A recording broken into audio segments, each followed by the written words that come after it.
नमस्कार, मैं हूं चित्रा त्रिपाठी। शाम के 5 बजने वाले हैं। एबीपी न्यूज पर यह वक्त है सबसे बड़े डिबेट शो महादंगल का। जहरीला सांप, जोकर, पोपट, गद्दार, ये कुछ ऐसे शब्द हैं जो महाराष्ट्र में चुनाव प्रचार के आखिरी 24 घंटों के दौरान सुनाई दिए। इसके पहले धर्मयुद्ध, वोट जिहाद, लैंड जिहाद, औरंगजेब, रजाकार जैसे शब्दों के जरिए विरोधियों पर वार किया गया। कुछ शब्द तो ऐसे हैं जिन्हें मैं आपको सुना भी नहीं सकती, ना बोल सकती हूं। आखिर चुनावी वार पलटवार में मर्यादा क्यों तार तार हुआ? ये चुनाव ही है या फिर कोई गाली गलौज का कंपटीशन चल रहा हो? कांग्रेस अध्यक्ष मल्लिकार्जुन खड़गे बीजेपी और आरएसएस की तुलना जहरीले सांप से कर रहे हैं और कहते हैं कि ऐसे जहरीले सांप को मार देना चाहिए। संजय राउत योगी आदित्यनाथ को जोकर कहते हैं, संबित पात्रा राहुल गांधी को छोटा पोपट कहते हैं और राज ठाकरे उद्धव ठाकरे को गद्दार। इससे पहले आपने देखा होगा किस तरह देवेंद्र फडणवीस और असदुद्दीन ओवैसी एक दूसरे के लिए तू तड़ाक की भाषा का लगातार इस्तेमाल करते रहे। आखिर ये किस तरह का चुनाव है जिसमें नेता बिना किसी झिझक के अपने विरोधियों के लिए ऐसे शब्दों का इस्तेमाल करते हैं? चुनाव आयोग जब बीजेपी और कांग्रेस के अध्यक्ष को नोटिस भेजता है तो वो 1 हफ्ते का वक्त मांग लेते हैं, यानी तब तक चुनाव खत्म। क्या चुनाव में ऐसे शब्दों के प्रयोग के लिए कोई लक्ष्मण रेखा नहीं होनी चाहिए? मर्यादा तोड़ने का कसूरवार कौन है? क्या चुनाव आयोग ऐसे मामलों में सिर्फ हाथ पर हाथ धरे बैठे रहेगा? ये वो सवाल हैं जो आज की बहस में हम पूछेंगे, लेकिन उसके पहले महादंगल की ये रिपोर्ट देखिए।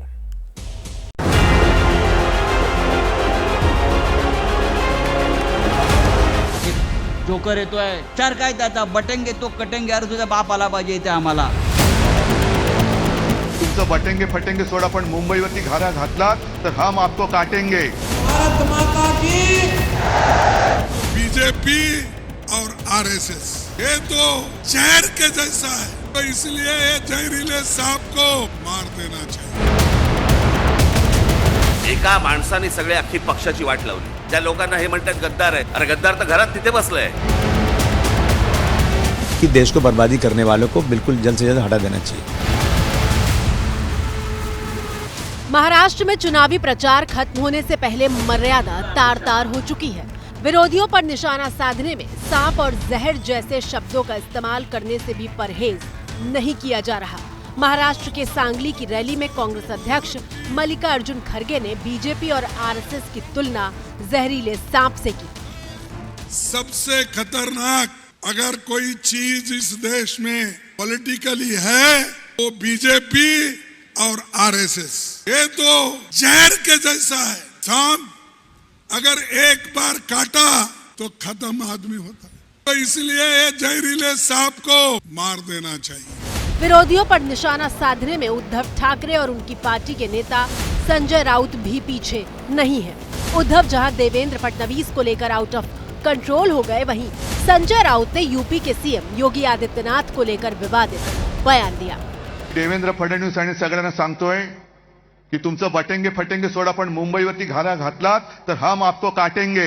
एक जोकर येतोय, भगवे कपडे घालून बिचारा आमच्या भगव्या कपड्याचा अपमान करतो। चार काय त्याचा बटेंगे तो कटेंगे, अरे तुझा बाप आला पाहिजे इथे आम्हाला बाटायला आणि काटायला।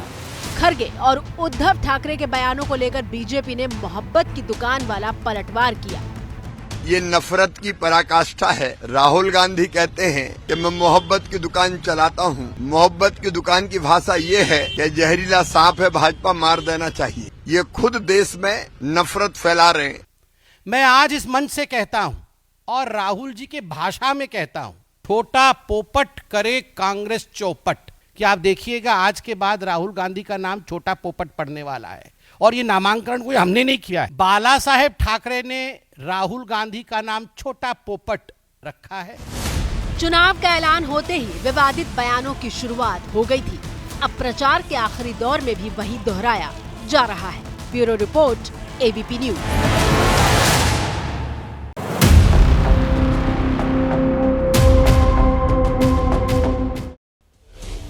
जानबूझकर नेताओं की ओर से इस तरह के बयानों का इस्तेमाल किया जा रहा है। कोई किसी से कम दिखना नहीं चाहता है, इसीलिए हमने नाम रखा है प्रचार युद्ध। और यहां पर जिस तरह की स्थिति बनी हुई है वो मर्यादा के विरुद्ध साफ तौर पर दिखाई दे रही है। कई ऐसे सवाल हैं जिसको लेकर महादंगल में बड़ी चर्चा करने वाले हैं। खास मेहमान जुड़ चुके हैं, उनका परिचय आपसे करवा देती हूं।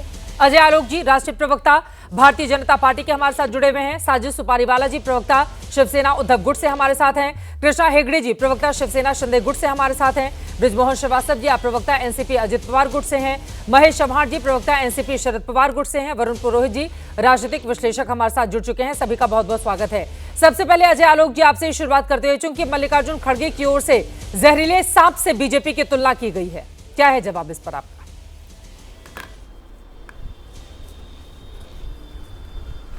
देखिए, खड़गे जी की उम्र हो गई है, 80 साल के ऊपर हो गए हैं, रह रह के खड़कते रहते हैं, कुछ से कुछ बोलते रहते हैं, लेकिन एक चीज़ का एहसास है उनको। उम्र के इस 82 साल की उम्र में उन्होंने एक चीज़ देख लिया कि भारतीय जनता पार्टी सांप नहीं है। वो तो बेचारे गुस्से में बोल गए।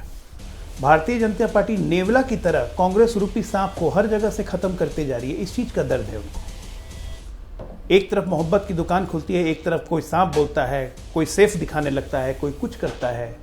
ये सब बौखलाहट है और इससे हमें कोई आश्चर्य नहीं होता है चित्रा जी, ये सब बौखलाहट है। परसों पोलिंग होनी है, हश्र अपना जानते हैं क्या होना है, उसके बाद आ जाएगा चुनाव आयोग, उसके बाद आ जाएगा ईवीएम।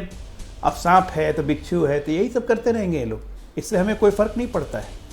ये अपनी शैली, अपनी मर्यादा दिखा रहे हैं। लेकिन एक बात मैं कह देता हूँ कि आरएसएस और भारतीय जनता पार्टी इस राष्ट्र के प्रति बिल्कुल समर्पित है और कांग्रेस पार्टी इस राष्ट्र के विरुद्ध उतनी ही समर्पित है। लड़ाई बस इतनी सी है और देश की जनता इस चीज को समझ रही है। वो अगर मर्यादा पार कर रहे हैं तो ये छोटा पोपट करेगा काम चौपट, आज से नाम पोपट पड़ जाएगा, ये कौन सी भाषा है फिर?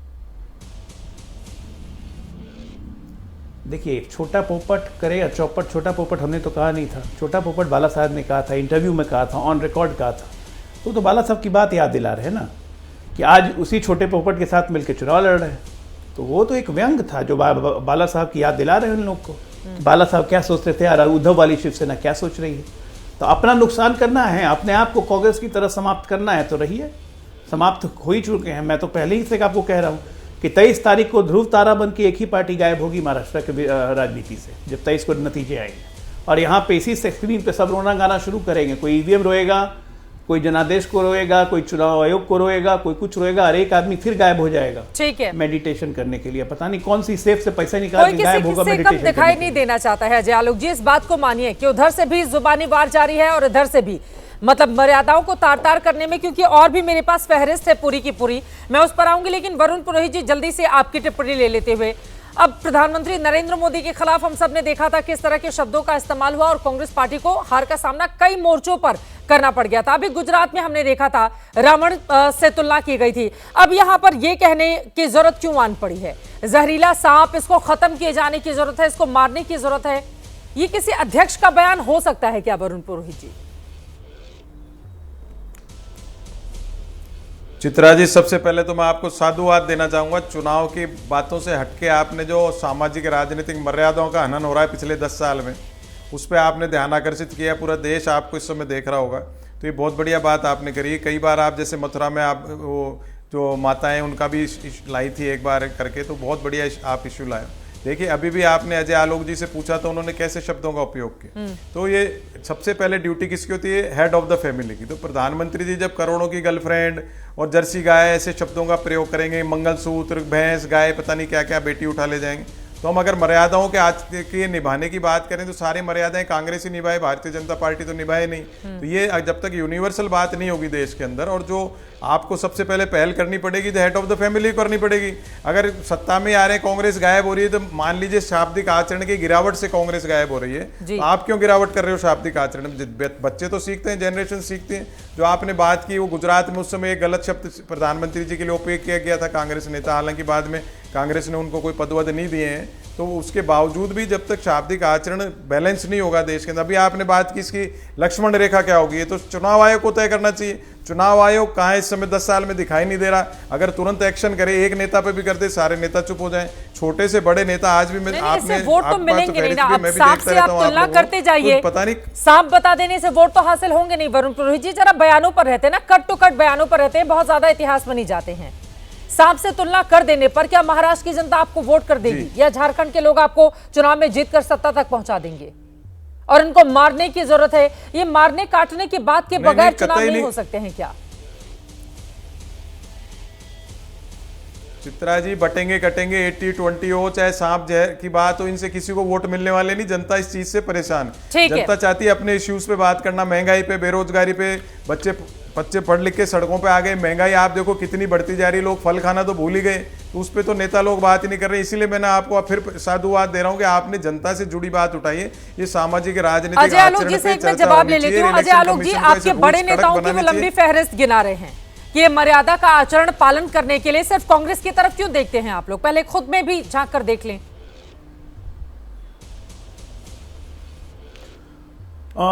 चित्रा जी, मुझे लगता है ना कि बीजेपी आरएसएस को मार देना चाहिए, बिल्कुल सांप की तरह। ये बोलने से, ये करने से, जो मंशा है करने की, मार देने की, ये करने से देश में महंगाई, बेरोजगारी बिल्कुल खत्म हो जाएगी, देश परम स्वस्थ और सुख समृद्धि की तरफ बढ़ेगा। ओवैसी ने जब कहा था कि 15 मिनट के लिए पुलिस हटा लो, हम बताते हैं कि 20 करोड़ हम हैं, 100 करोड़ हिंदू हैं, कौन किस पे भारी पड़ता है, तो पूरे देश में हो गई थी कि क्या धमकी दे रहे हैं, ये मारने की बात कर रहे हैं। आज राष्ट्रीय अध्यक्ष कांग्रेस पार्टी के कह रहे हैं कि सांप की तरह इनको जहां देखो वहीं मार देना चाहिए। ये पूरे देश की जनता को बोल नहीं रहे कि भाजपाइयों को जहां देखो वहां मार दो। ये हिंसा फैला नहीं रहे, ये मोहब्बत की दुकान है। ये उससे ज्यादा जहरीले बोल हैं। आइए, हमें ज्ञान दे रहे हैं, नसीहत दे रहे हैं कि भाषाई शब्दाई मर्यादा हम रखें। क्या हमारे राष्ट्रीय अध्यक्ष, हमारे प्रधानमंत्री या हमारी कोई नेता बोलना शुरू करें क्या कि कांग्रेसियों को जहां देखो वहां चप्पल से मारो? तो अच्छा लगेगा? एक तो आपने इतनी बड़ी गलती की है, अरे उस पर से आप उसको डिफेंड कर रहे हैं। ठीक है, आप हिंसा करने का नसीहत दे रहे हैं क्या? हाँ जी, डिफेंड आप कर रहे हो। चलिए ठीक है, मैं साजिद सुपारीवाला जी को लेकर आना चाहूंगी एक एक करके, बाकी लोगों की टिप्पणी हो जाए फिर मैं आपके पास आऊंगी।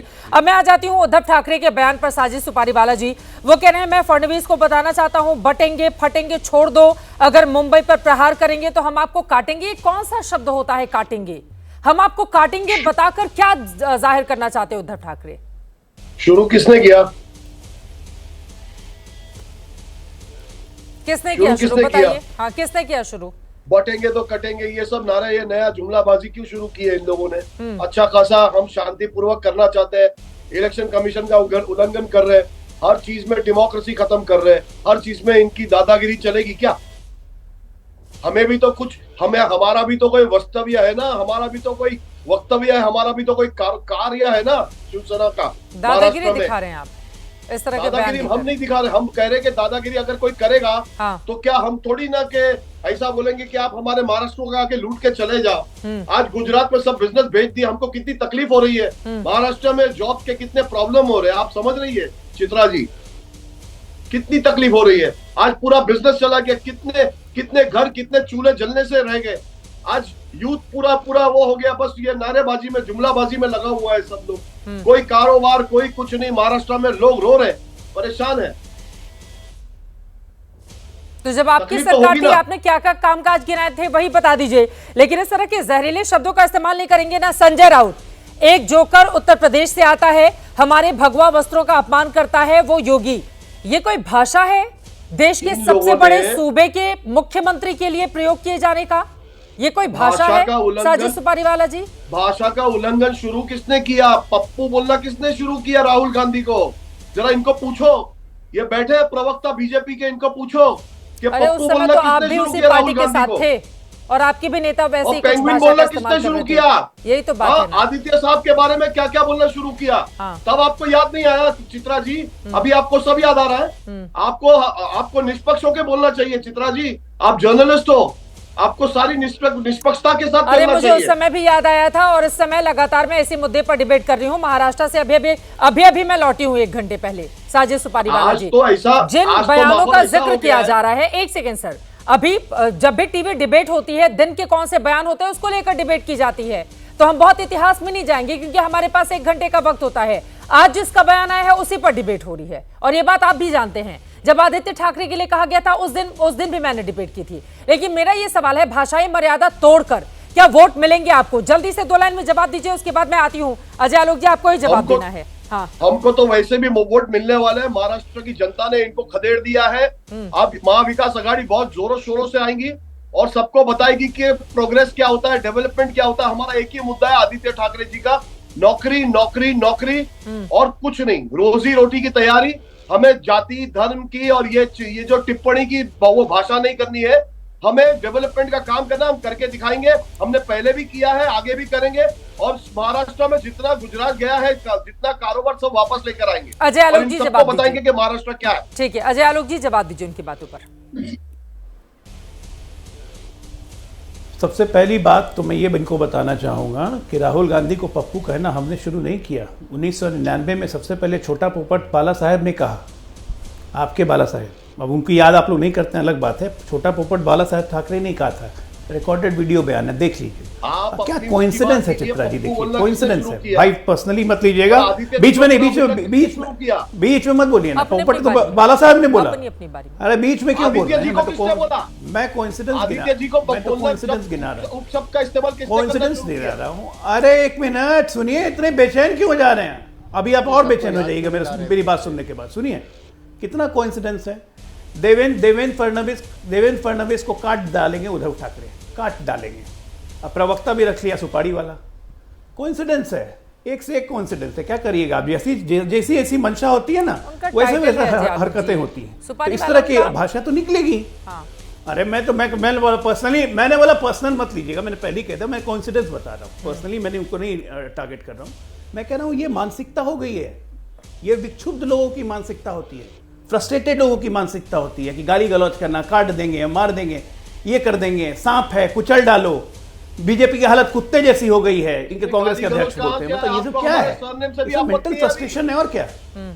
ये सब मेंटल फ्रस्ट्रेशन, ये सब मेंटल फ्रस्ट्रेशन है और कुछ नहीं है। ये मेंटल फ्रस्ट्रेशन बढ़ते चला जाएगा, मेंटल फ्रस्ट्रेशन बढ़ता चला जाएगा। 23 के बाद आपको मानसिक आरोग्यशाला ढूंढने पड़ेंगे। हमारा सरकार का लिए काम बढ़ा रहे हैं, 2-3 जगह मानसिक आरोग्यशाला खोलने पड़ेंगे भर्ती करने के लिए। एक एक करके बोलेंगे तो मुझे लग रहा है दर्शकों को तेजी से डिप्रेशन बढ़ेगा ना, किसी को फ्रेनिया होने लगेगा। उसके बाद साजिद जी आप बोलेगा, एक बार उनकी बात खत्म हो जाए। अजय आलोक जी, लेकिन आप लोग भी देखे, अगर मर्यादा का पालन बीजेपी करती तो दूसरों को सिखाती, तब तो बात समझ में आती।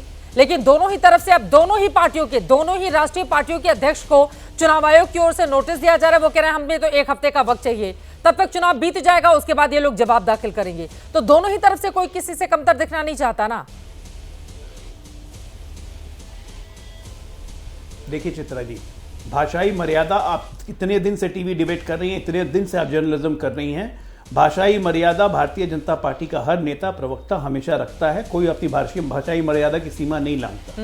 लेकिन जब इस तरह से हम पे वार होगा कि कोई हमें काट देगा, कोई हमें सांप बुलाएगा, कोई हमें कुत्ता बुलाएगा, तो हम बैठ के गांधी जी की तरफ पुचकारेंगे नहीं, जवाब मिलेगा, बहुत करारा जवाब मिलेगा। साजिद जी आप जवाब दे दीजिए, उसके बाद में जारी हो बाकी मेहमानों हमारा वार सहने को तैयार रहिए। ठीक है साजिद सुपारीवाला जी, देखिए आप ही के नाना पटोले, आपके सहयोगी पार्टी के, कांग्रेस पार्टी के, वो कह रहे हैं अब बीजेपी को कुत्ता बनाने का वक्त आ गया है, ये इतनी मस्ती में आ गया है, खुद को भगवान समझने लगे। कौन सी भाषा है ये?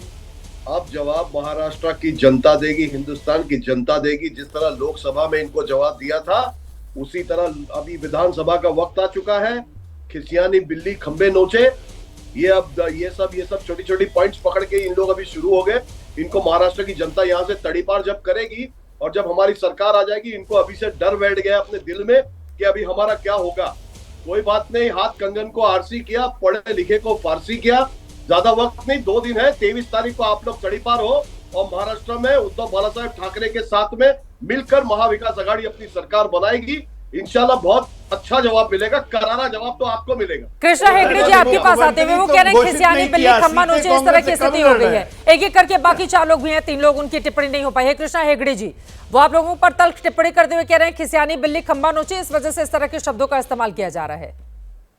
देखिए मुझे लगता है साजिद सुपारीवाला जी 11 साल से नींद में है, कुंभकर्ण के नींद में है। उनको पता नहीं कि अभी तक 3 बार मोदी जी की सरकार बनी है, बोल रहे 2 दिन के बाद देखिए क्या होता है, हमारी सरकार इधर भी आने वाली, उधर भी आने वाली। अरे मोदी जी जीत गए, प्रधानमंत्री बन गए, कहाँ पर हो आप अभी तक? दूसरी बात यह है कि देखिए पहले दिन से संजय राउत हो या दूसरा कोई इनका प्रवक्ता हो, विधायक के शव मिलेंगे, गुवाहाटी में जादू टोना मंदिर है, वापस आएंगे तो हम इनको काट देंगे, वर्ली के आगे इनकी गाड़ी नहीं जाएगी, इनके विधायक क्या क्या बोले हमको, चोर गद्दार, क्या क्या नहीं बोले। लोकसभा में इनको जवाब मिल दिया, इनसे ज्यादा परसेंटेज सीट हमको मिल गया।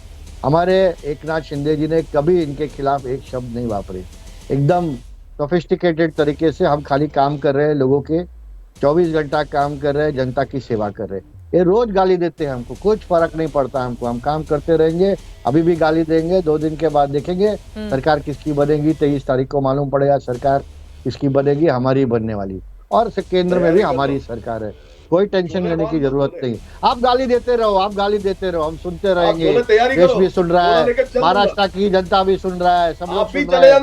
मोदी जी के झोले के साथ नहीं, आप बोले छोटा पप्पू, क्या छोटा पोपट किसने बोला? बाला साहेब ठाकरे जी ने बोला। लेकर चल दो। नहीं, सुनिए ना, आप बोलते हैं पप्पू किसने बोला? महाराष्ट्र बहुत बुरा लग रहा है आपको, बहुत बुरा लग रहा है। पेंगुइन और पप्पू में बहुत बुरा लग रहा है आपको, लेकिन आपने काम क्या किया देखा? वसूली आ गई। जनता तैयार है। कोस्टल रोड, मेट्रो का, अटल सेतु का, ठीक है, सीलिंग का, सब जगह पे पैसा खा के उद्योग निकल गए यहाँ से।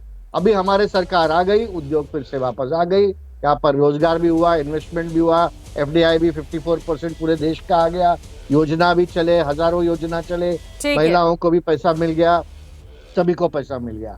राज ठाकरे जी ने जो कहा है उद्धव ठाकरे जी के बारे में और दोनों भाइयों के बीच में, उसमें हम नहीं पढ़ना चाहते, लेकिन राज ठाकरे से अच्छा उद्धव ठाकरे जी को कौन जानता है वो आप सोच लीजिए, कोई नहीं जानता। ठीक है, तो कुछ कहा होगा। महेश चव्हाण जी, कृष्णा हेगड़े जी ने जो बात कही उसी को आगे बढ़ाते हुए वो कह रहे हैं कि महाविकास अघाड़ी की ओर से बदजुबानी लगातार जारी है, लेकिन हमारे नेता कभी भी बदजुबानी का इस्तेमाल नहीं करते हैं। वो एकनाथ शिंदे का उदाहरण दे रहे हैं, कभी मुख्यमंत्री को गद्दार बता दिया जाता है। मैंने खुद इंटरव्यू किया था मुख्यमंत्री का, उनसे कई बार मैंने ये सवाल पूछा, लेकिन उनकी ओर से एक बार भी इस तरह के शब्दों का इस्तेमाल नहीं किया गया। तो ये बदजुबानी को लेकर चुनाव में वोट मिलेंगे क्या? महेश चव्हाण जी। चित्रा जी, सबसे पहले तो देखिए, राष्ट्रवादी कांग्रेस शरद चंद्र पवार पार्टी की बात है, तो हम लोग हमारे शब्दों पर मर्यादा रखने की कोशिश करते हैं। बात रही अभी बाकी के लोग जो शब्द यूज कर रहे हैं, उनका हम बिल्कुल समर्थन नहीं करते अगर वो गलत है तो।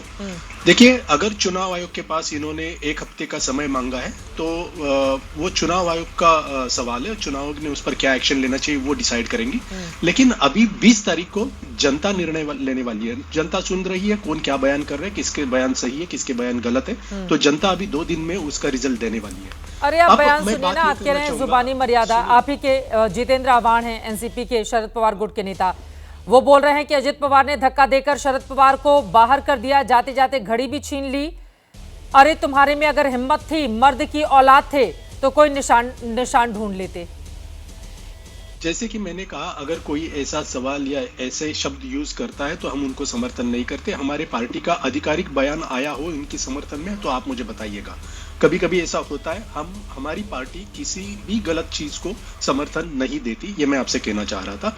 दूसरी बात, यहाँ पर अभी जो खरगे जी का जो बयान है उसमें उन्होंने एक वर्ड यूज किया था, वो वर्ड को कन्वीनियंटली बीजेपी बोल रही है, उन्होंने कहा था पॉलिटिकली। उनका कहना यह था कि पॉलिटिकली जहरीला सांप है, ऐसा मुझे लगता है, ऐसे मेरा मानना है। आपने जो अभी बयान सुना है उसकी मैं बात कर रहा हूँ, उसमें उन्होंने पॉलिटिकली एक वर्ड किया है, यूज किया है। सुनिए ना चित्रा जी, तो उसमें पॉलिटिकली खत्म करने की बात है। कांग्रेस को पॉलिटिकली खत्म करने की बात बीजेपी ने कितनी बार की है? कितने सालों से बीजेपी यही कह रहा है कि कांग्रेस मुक्त भारत बनाना है, तो इसमें कांग्रेस को पॉलिटिकली खत्म करने की बात है ही ना। तो ये सब चीजें हैं, मैं यही बोलना चाह रहा हूँ कि ये लोग देखते हैं। अगर जहर की बात है, जहरीले सांप की बात है, तो मैं ये कहना चाहूंगा, रावण शब्द आ जाता है, ये क्या पॉलिटिकली होता है कि प्रधानमंत्री की तुलना रावण से की जाती है? इसमें कहीं भी पॉलिटिकल शब्द का इस्तेमाल बीजेपी और आरएसएस जहर की तरह है, ऐसे जहरीले सांप को मार देना चाहिए, इसमें कहाँ पॉलिटिकल शब्द का इस्तेमाल किया गया है? नहीं, उन्होंने पॉलिटिकली ऐसे बोला है। आप सुनिए फिर से, मैंने सुना है वो उन्होंने वर्ड क्या बोला है। मैं एक कहना चाहूंगा, जिस रावण की बात हो रही है, प्रधानमंत्री जी को जिसने कहा होगा, वही प्रधानमंत्री लोकसभा चुनाव दौरान महाराष्ट्र में आए थे, भारी सभा में उन्होंने शरद पवार जी को भटकती आत्मा कहा था। तो ऐसे नहीं है। हाँ, तो सब जो गलत है वो गलत है। मैं ऐसे बिल्कुल गलत बयानों का और गलत शब्दों का मैं समर्थन नहीं करना चाहूंगा। मैं यहाँ कह रहा हूँ कि यहाँ पर जो जहरीले सांप की उपमा दी गई है ना, जनता को अगर पूछे तो उनके लिए जहरीले सांप कौन है? महंगाई है, बेरोजगारी है। किसानों के लिए जहरीला सांप कौन है? उनके दामों को, उनके उत्पाद को दाम नहीं मिल रहा है, इसके लिए उन्हें आत्महत्या करनी पड़ रही है, तो वो जहर है उनके लिए।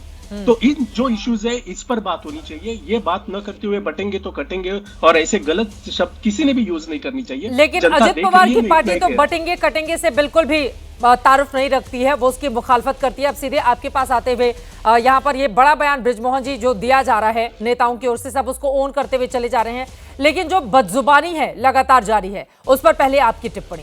बाकी नेताओं को भी आपने सुना, आपके ऊपर जो आरोप लग रहे हैं कि जब चुनावों में आप लोगों को हताशा दिखाई दे रही है, हार के करीब जाती हुई पार्टियां नजर आ रही हैं, तो इस तरह की जुबान का इस्तेमाल किया जा रहा है।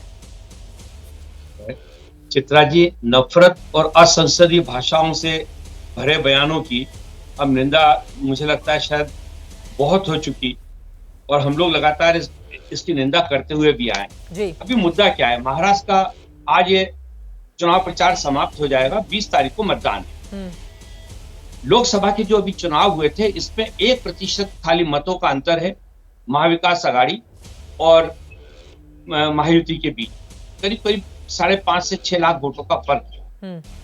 महाविकास आघाड़ी के सारे नेताओं को इस बात की पक्की जानकारी हो गई है कि ये सारे जो भी परिणाम थे पिछले, उन सारी बातों से सबक सीखकर महायुति ने इस बार की अपनी बहुत अच्छी रणनीति तैयार की है, जिसपे कि अब हम लोग चुनाव जीतने जा रहे हैं। आप देखिए कि पिछले 2 रोज से, बल्कि 3 दिन से कहिए कि इनके सारे बयानों में कहीं ना कहीं एक असफलता छुपने लगी है। आदरणीय उद्धव ठाकरे साहब बहुत ही शालीन और बहुत ही अच्छे शब्दों का उपयोग करने वाले नेता है, लेकिन वो क्या करते हैं, जब इलेक्शन कमीशन के अधिकारी उनका बैग खोलते हैं तो जिस प्रकार से उन्होंने उसका वीडियो बनाया, जिस प्रकार से उन्होंने उनको धमकी दी, जिन शब्दों का उपयोग किया उन लोगों के खिलाफ, उससे सीधा ये संदेश जाने लगा था कि महाविकास आघाड़ी के नेताओं को विश्वास हो गया है कि अब उनकी सरकार नहीं आने वाली। और इन्हीं मुद्दों को लेकर ये आप देखिए कि जो जिस प्रकार से शब्दों का रैलियों में जिस प्रकार से शब्दों का उपयोग हो रहा है, ये इसका पूरी तौर से इसको सिद्ध भी करता है। अरे आप ही के सहयोगी तो ज्यादातर इस तरह के शब्दों का इस्तेमाल कर रहे हैं ना, सहयोगियों को क्यों नहीं समझाते हैं आप बृजमोहन जी? आप ही के सहयोगी बोल रहे हैं बटेंगे कटेंगे। उस बात का तो हम लोगों ने पूरी तौर से हमारे साथियों को हम लोगों ने बताया भी है, और आप देखिए कि उसका परिणाम भी सामने आया, उस पर संशोधन हुआ, उन सारी चीजों को एक तरफ रखा गया है। हाँ। ये मैं कह रहा हूँ एनडीए की सबसे बड़ी ताकत ही है। एनडीए में हम सारे लोग चर्चा करते हैं, अगर कोई ऐसा मुद्दा, गंभीर मुद्दा आता है जिससे ऐसा लगता है कि इसका वांछित परिणाम हम लोगों को नहीं मिलेगा, वहां हम लोग उसमें संशोधन भी करते हैं। लेकिन विपक्ष के साथ तो ऐसा नहीं है। अब आप देखिए लगातार ये कह रहे हैं कि महाराष्ट्र से बहुत सारे व्यवसाय, बहुत सारे उद्योग बाहर चले गए। आंकड़े क्या बताते हैं? ये खाली एक नैरेटिव बनाने का काम है। आंकड़े ये कहते हैं कि महाराष्ट्र में बिजली का उपयोग पिछले साल के मुकाबले 10,000 गीगावाट पर आवर बढ़ा है। जीएसटी का कलेक्शन हमारे पास ज्यादा आया है।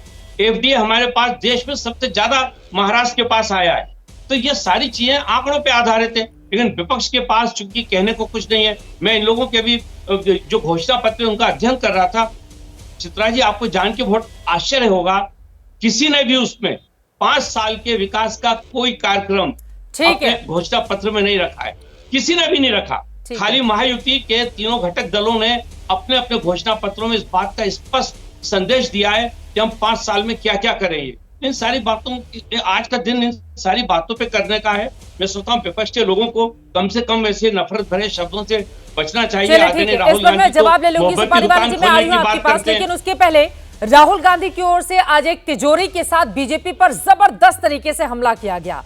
और धारावी वाले प्रोजेक्ट को लेकर जब मैंने मुख्यमंत्री का इंटरव्यू किया था, मैंने उनसे सवाल पूछा था कि क्या धारावी के लोगों को कहीं और बसाने की प्लानिंग चल रही है। उनके मन में बहुत सारे शक व शुबह, हालांकि धारावी एक ऐसी सीट है जिस पर 10 चुनाव हुए और 8 बार कांग्रेस पार्टी जीती, एक बार शिवसेना 99 में, और जब पहली बार चुनाव हुए थे तो उस समय लेफ्ट की पार्टी जीती थी। लेकिन धारावी का मुद्दा इस वक्त बड़ा है। राहुल गांधी की ओर से क्या हमला किया गया है धारावी के प्रोजेक्ट को लेकर, और उस पर शिंदे की ओर से क्या जवाब है, सुन लेते हैं, उसके बाद चर्चा में आगे बढ़ेंगे। तरफ अदानी जी खड़े हैं, धारावी पे निशाना है, महाराष्ट्र की जो धन है उस पर निशाना है, मुंबई के नेचर को चेंज करने का लक्ष्य है, और दूसरी तरफ हमारे किसान, मजदूर, युवा जो एस्पायर कर रहे हैं, जो सपना देख रहे हैं, जिनका सपना हर रोज महाराष्ट्र की सरकार तोड़ रही है। तो ये ये लड़ाई है। मैं धारावी होकर आई हूं, वहां पर अडानी के प्रोजेक्ट को लेकर बहुत सारे सवाल हैं। वहां के लोगों को क्या समझाएंगे आप? उनको लग रहा है कि उनके प्रोजेक्ट की वजह से अपना घर छोड़कर दूसरी जगह उनको शिफ्ट होना पड़ेगा। देखिए, ये धारावी प्रोजेक्ट का जो निर्णय हुआ है, तभी मुख्यमंत्री कौन थे? वही थे। उन्होंने यह सब तय किया है। सैकलिंग नाम की कंपनी थी, उसको रद्द करने का कारण क्या? क्यों कारण? किसी को देना था। अब क्या हुआ? सत्ता से बाहर तो जो मित्र थे दुश्मन बन गए। साजिद सुपारीवाला जी वो कह रहे हैं कि जब धारावी का प्रोजेक्ट अडानी को देना था, उसके पहले दूसरी कंपनी को दिया गया था, लेकिन उस कंपनी का रद्द करके अडानी को देने का काम उद्धव ठाकरे की ओर से किया गया। आज जब वो विपक्ष में बैठे हुए तो धारावी को लेकर अब महाविकास अघाड़ी इसको मुद्दा बना रहा है। ये कैसे चलेगा? चित भी मेरी और पट भी मेरी।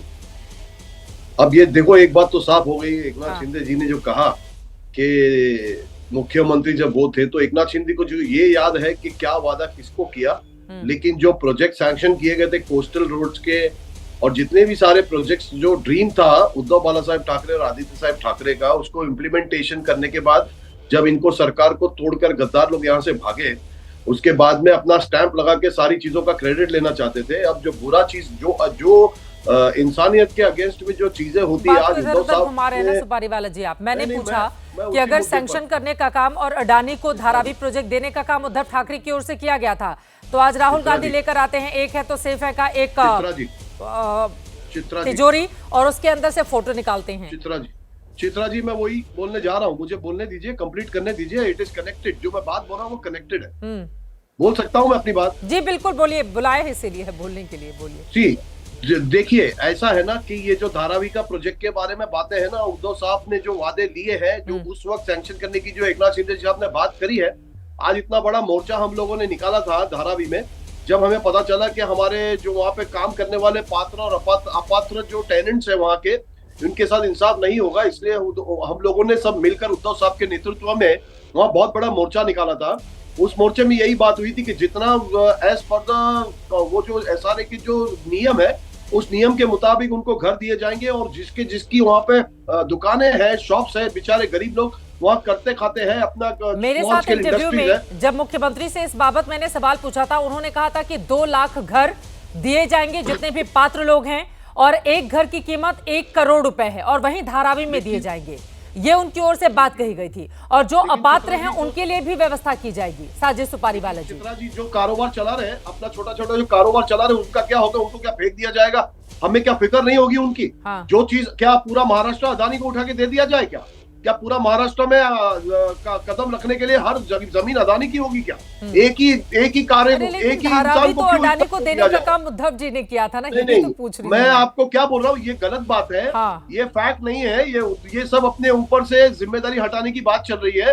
ये एकनाथ शिंदे जी ने जो बयान दिया, मैं इससे बिल्कुल सहमत नहीं हूँ, बिल्कुल सहमत नहीं हूँ। महाराष्ट्र की जनता सहमत नहीं है, और इनको हम अभी चुनाव होने के बाद इसके बारे में चर्चा भी करेंगे और इसके बारे में हम सही फैसला भी करेंगे। हम जब आ जाते हैं ना, हम इनको इंसाफ दिलाएंगे, धारावी को इंसाफ दिलाएंगे, धारावी के लोगों को इंसाफ दिलाएंगे, मुंबई महाराष्ट्र के लोगों को इंसाफ दिलाएंगे। ठीक है, ये हमारा वादा है। अजय आलोक जी, धारावी के मुद्दे पर भी आज राहुल गांधी ने जबरदस्त तरीके से घेरा है। आपको लगता है कि राहुल गांधी घेरने लायक हैं? कोई लायक है राहुल गांधी? 1972 से कांग्रेस का नारा था, गरीबी हटाओ, गरीबी हटाओ, गरीबी हटाओ, गरीबी हटाओ। 72 से आज क्या चल रहा है? 2024, 52 साल हो गए। गरीब ही हट गई क्या? इस 52 सालों में सबसे ज्यादा सत्ता में कांग्रेस रही, गरीबी तो नहीं हटी। आज सेफ दिखा रहे हैं भाई साहब, सेफ में, इस सेफ से कांग्रेस की तिजोरी कम होने लगी। चिंता यहां है कि नरेंद्र मोदी के पिछले 10 साल से सत्ता में रहने के कारण कांग्रेस का जो सेफ था ना, उसके पैसे घटने लगे, जो लूट और भ्रष्टाचार का पैसा था, और इसीलिए आज सेफ दिखा रहे हैं। दर्द वहां है, दर्द वहां है, धारावी का कोई दर्द नहीं है। ये नहीं चाहते हैं कि धारावी के लोग को नया अच्छा घर मिले, एक अच्छा पानी का सप्लाई मिले, नालियां मिले प्रॉपर, जिसके कारण आज लाखों लोग वहां बीमार पड़ते हैं। ये चाहते हैं धारावी के लोग जैसे रह रहे हैं स्लम की हालत में, वैसे ही रहें। ये इनकी सोच है। इनकी सोच से अब देश नहीं चलेगा। देश 10 साल में बदल चुका है। इनके पैसे जरूर घट रहे हैं। जरा बताएंगे राहुल गांधी, ये मेडिटेशन करने के लिए जाते हैं, कभी थाईलैंड, कभी बैंकॉक, कभी ऑस्ट्रेलिया, कभी कहीं, किस सेफ में से पैसा निकलता है भाई? कांग्रेस परिवार ने आज तक तो कभी नौकरी की नहीं, या तो सांसद रहे, वो सारा कमाई जोड़ दीजिए उठा के, और उसके बाद जरा इनकी संपत्ति से उसको मिलान कर लीजिए, नहीं मिलेगा। कहां से आगे पैसे? अपनी सेफ की कमाई घट रही है, इसलिए आज सेफ दिखा रहे थे। दर्द वहां है दोनों को कि सेफ की कमाई घटेगी। जहां जाते हैं वहां एटीएम बना देते हैं। अडानी तो बहाना है। मैं कहता हूं अडानी से इतनी नफरत है, अभी अडानी से क्यों इन्वेस्टमेंट करवा लिया तेलंगाना में? 50,000 करोड़ रुपए अडानी क्यों इन्वेस्ट करने जा रहे हैं तेलंगाना में? छत्तीसगढ़ में भूपेश बघेल के कहने पर क्यों इन्वेस्टमेंट किया भाई? अडानी से इतनी नफरत है तो सेलेक्टिव नफरत दिखाते हैं। जहां जहां कांग्रेस की सरकार है वहां अडानी का इन्वेस्टमेंट है। कहा जा रहा है अडानी भाई? बात यही है कि कांग्रेस का भ्रष्टाचार करने का मॉडल जो है वो हमने खत्म कर दिया। जो खड़गे जी ने जो कहा ना कि सांप हैं, जहरीले सांप है, भाजपाई देखते ही मार देना चाहिए, ये वही दर्द है, क्योंकि हमने इनके भ्रष्टाचार पे चोट कर दी है। नेवला बन के हम कांग्रेस को खा रहे हैं हर जगह, हर राज्य से। क्योंकि जिस राज्य में ये जाते हैं उस राज्य को बिल्कुल आम की तरह चूस के गुटली फेंक देते हैं। जिस राज्य में ये जाते हैं, महाराष्ट्र के साथ ये होगा। जवाब ले लेते, कर्नाटक का तो उदाहरण है, लाइव उदाहरण है। ठीक है, साजिद सुपारीवाला जी। अपने प्रधानमंत्री सारे हिंदुस्तान के प्रधानमंत्री है, सिर्फ बीजेपी के नहीं है।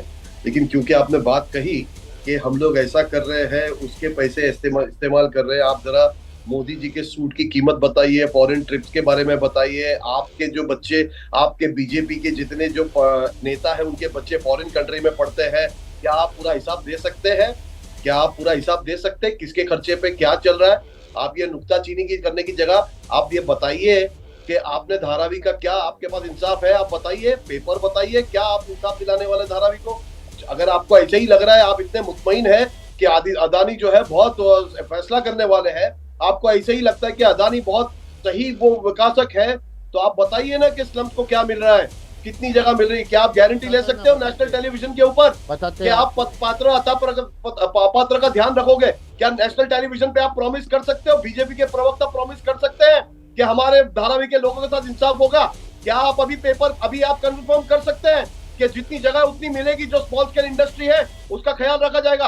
क्या आप वादा कर सकते हो अभी जनता को इसी वक्त नेशनल टेलीविजन पर? आपके पास इतनी वो है क्या अथॉरिटी? क्या आप प्रॉमिस कर सको? धारावी का कुछ भी बोलते रहते, धारावी का बिना मास्टर प्लान देख के बोल रहे। आपसे मैं नहीं पूछ रहा हूं इनको, मैं सवाल करो अजय आलोक जी से। नहीं मैं बोलता हूं, इनकी सच्चाई बोलता हूं। कृष्णा हेगड़े जी कुछ बोलना चाह रहे हैं, उन्हीं की सरकार है, मुख्यमंत्री तो उन्हीं के हैं, जवाब ले लेते हैं। बोले कृष्णा हेगड़े जी, क्या है धारावी का मामला जो आरोप लगा रहे हैं?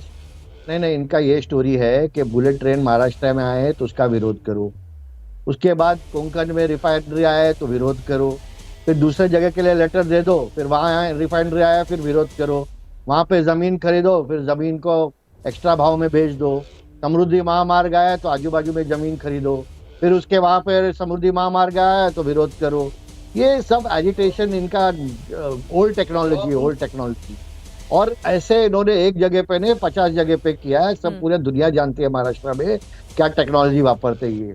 दूसरी बात मैं कहता हूँ कि धारावी के बारे में मैं कहता हूँ, धारावी का मास्टर प्लान 2007 में स्टार्ट हुआ था। 2009 में विधायक था मैं, तो मुकेश करके एक व्यक्ति है, मुकेश पटेल ऐसा कोई, उन्होंने प्लान बनाया था, और ये प्लान 3 बार लोगों के सामने रखा, टेंडर निकाले, टेंडर किसी ने लिया नहीं।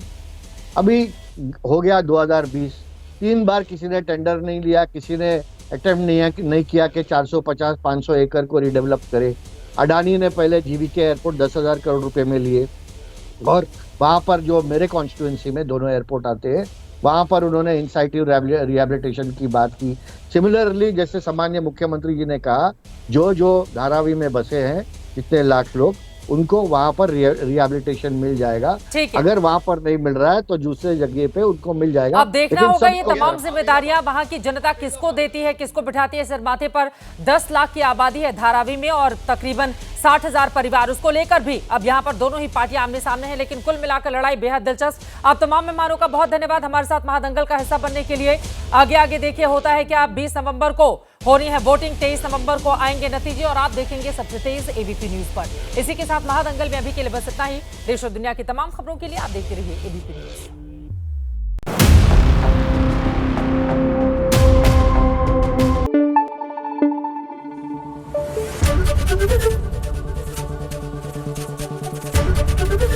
एबीपी न्यूज आपको रखे आगे।